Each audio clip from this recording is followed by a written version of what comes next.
sudah berlaku di semua peringkat, membabitkan semua orang yang berani untuk bercakap atas medan PAS bersama dengan Pakatan Rakyat bagi memastikan negara kita tak menuju menjadi sebuah negara sebagaimana Greece yang telah pun menjadi bankrupt.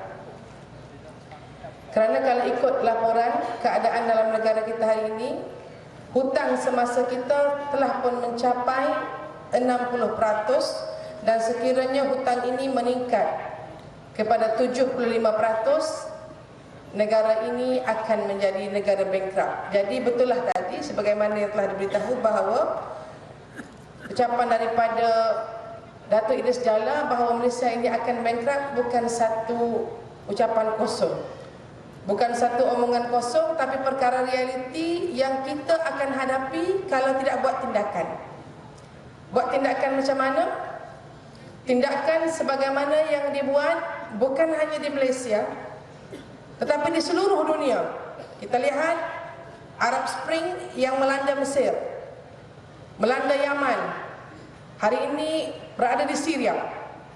Kebangkitan rakyat yang benar-benar sedang menyebabkan tak sampai sebenarnya kalau betul-betul bangun di seluruh negara, mereka mampu untuk memulakan kerajaan. Walau bagaimana diktator pun, kita di Kelantan tersebut telah pun menyahut perkara ini tahun 1990. Adalah tidak munasabah setelah 22 tahun kita memegang perkara ini, tiba-tiba di zaman kebangkitan semua orang dah sambut, tiba-tiba nak tukar kepada gelombang lain. Kerana apa? Kerana ikut hadis Nabi Muhammad SAW, orang Islam, orang mukmin itu tidak boleh masuk ke dalam lubang untuk dipagut ular 2 kali. Tahun 1959 sampai 1978, negeri ini diperintah oleh PAS. Tahun 78 sampai tahun 1990 dipegang oleh Barisan Nasional. Tahun 90 sehingga kini kembali dipegang oleh PAS bersama dengan rakan dalam Pakatan Rakyat. Jadi kalau 12 tahun kita serahkan kepada mereka, apa yang kita lihat mereka boleh bawa ke Kelantan? Bagaimana keadaan yang berlaku di Kelantan? Tak ada apa pun. Berapa tahun dia pergi? Dia janji nak buat gotu, dia janji nak buat lagu ni learning. Kalau kita nak compare, ya, kalau kita nak bandingkan, kalau mereka kata nak ambil Kelantan sebab nak pembangunan, sepatutnya buat dulu pembangunan di Sabah, buat dulu pembangunan di Sarawak.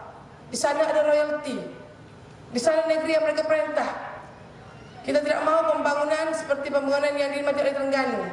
Mereka buat stadium, harga 292 juta. Buat stadium utuh. Buat sesebah, tak ada guna lagi, sesebah utuh. Buat masjid utuh. Buat lapangan terbang tak. Buat makmah utuh. Buat mahkamah, tiba-tiba kantin mahkamah bocor. Buat parlimen pun bocor. Amor duk sini dari parlimen, tiba-tiba titik air. Apa ni? Parlimen bocor. Kalau nak cakap pasal pembangunan apa hak dia janji 55 tahun yang dia buat. Hari ini mereka sebut tentang bahawa mereka adalah parti yang membela raja. Tuan-tuan dan puan-puan, muslimin-muslimat, ingat, parti mana hak ayat raja lepas tu? Parti mana? Kita ingat lagi di Kelantan ni, negeri lain dah sok ya raja. Di Kelantan ni dah tambah raja 7 lagi kelab malam bertaraf antarabangsa. Apa? Tak cukup kelab malam ada. Bukan tak cukup, tak kelah, nak kelah lagi. Jadi penyelesaian ini mereka buat nak tarik pelancong, mereka buat kelab malam mereka tambah. Bila Ahmad tanya dalam parlimen, Ahmad kata mana kajian yang menunjukkan bahawa pelancong asing ni mari Malaysia nak tengok kelab malam, kelab hari nak tengok. Dia pun buat hari. Kajian daripada survey daripada orang yang datang ke Malaysia, 34% mengatakan mari ke Malaysia sebab kena ke patah.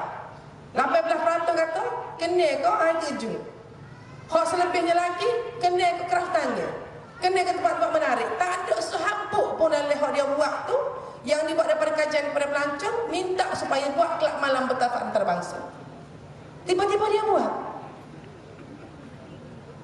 Dia kata dia ikut kehendak rakyat. Ini bukan kehendak rakyat, ini kehendak projek. Kenapa mereka nak buat perkara ni? Kerana mereka tidak nak mencegah. Mereka buat dalam TV cerita hantu, cerita seks, cerita ganas. Bila kita bangkit dalam parlimen, kenapa buat perkara ni? Sedangkan di Korea Selatan, di Taiwan, di Hong Kong, di China, semua siaran ini dikontrol. Kerana apa? Tak nak beri efek kepada rakyat. Tiba-tiba mereka isytihar akan buat satu lagi undang-undang baru, iaitu penafisan sendiri. Syarikat buat filem, dia sendiri tapi filem dia. Serupa dengan budak sekolah, dia nak biasa, dia sendiri rugi, dia ambil markah. Serupa, dia buat filem hantu, pas dia tapi. Pas dia hantar, dia tapi. Perkara ni kau lama kau pelik. Kemudian mereka kata mereka ini parti yang menjaga orang Melayu, jaga bangsa. Di Kelantan ini, peratusan orang Melayu di Kelantan melebihi 95%. Mungkin mencapai dalam 97% orang Melayu di Kelantan. Tapi apa yang mereka buat di Kelantan? Mereka dengan bangga mengisytihar Kelantan negeri termiskin. Apa yang mereka buat di Kelantan? Bila janji tentang royalti, mereka tak bayar. Mereka janji di Kelantan, mereka kata nak bagi universiti. Sampai hari ini negeri lain bawa banyak universiti. Kita hari ini baru nak bina universiti, tak cakap siap setengah molek lagi, tak ada sepuluh lain lagi. Mereka janji banyak perkara, tapi apa dia nak bela kalau kita nak betul-betul nak bela orang Melayu? Apa dia? Mereka kata bahawa mereka ini nak jaga agama, nak jaga orang daripada murtad. Mereka tahu ke tak, tuan-tuan dan puan-puan, undang-undang mencegah orang daripada murtad, undang-undang yang mencegah orang bukan Islam daripada menyebarkan agama kepada orang Islam, yang paling ketat sekali seluruh Malaysia yang negeri Kelantan, bukan negeri yang mereka perintah. Tapi kacik keluar anak kemai lagi, beripung lah, gitulah, ginilah, koyak. Tapi undang-undang buat ke tak? Ada ke tak? Pindah ke tak? Tak pindah. Sampai hari ini, wilayah persekutuan tidak ada akta murtad. Mereka boleh kecek, tapi bila minta berdebat tak sah. Mereka kata, Pah ni tak baik. Apa? Sebab saingan di AP. Sebab apa? Sebab di AP Cina.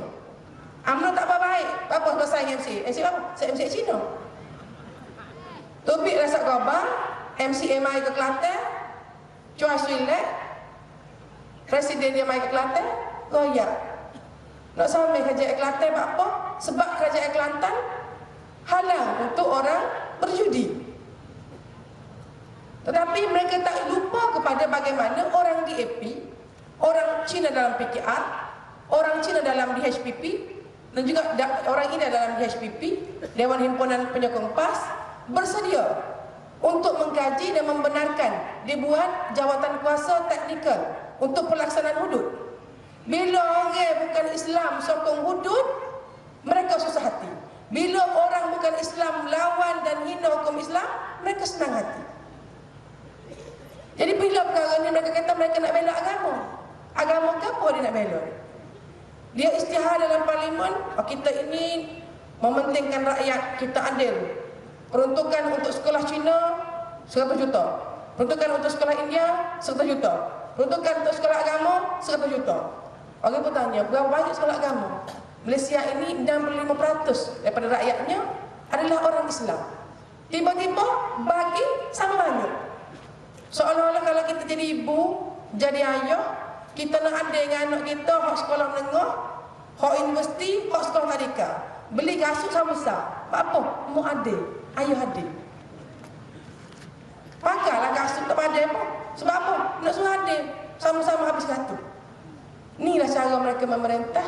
Dan mereka lupa. Bila mereka buat lagu ni, apa yang terjadi?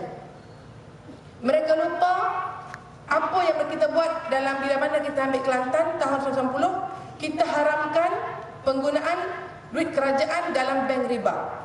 Kita tukar daripada bank riba, kita buka Ar-Rahnu. Hari ini muslimin muslimat, walaupun Kelantan ini dikatakan negeri yang paling miskin, tahu tak kita berapa jumlah Ar-Rahnu yang telah dimiliki oleh kerajaan Kelantan? Daripada sebutir Ar-Rahnu, hari ini bilangan Ar-Rahnu telah meningkat kepada 22 biji Ar-Rahman.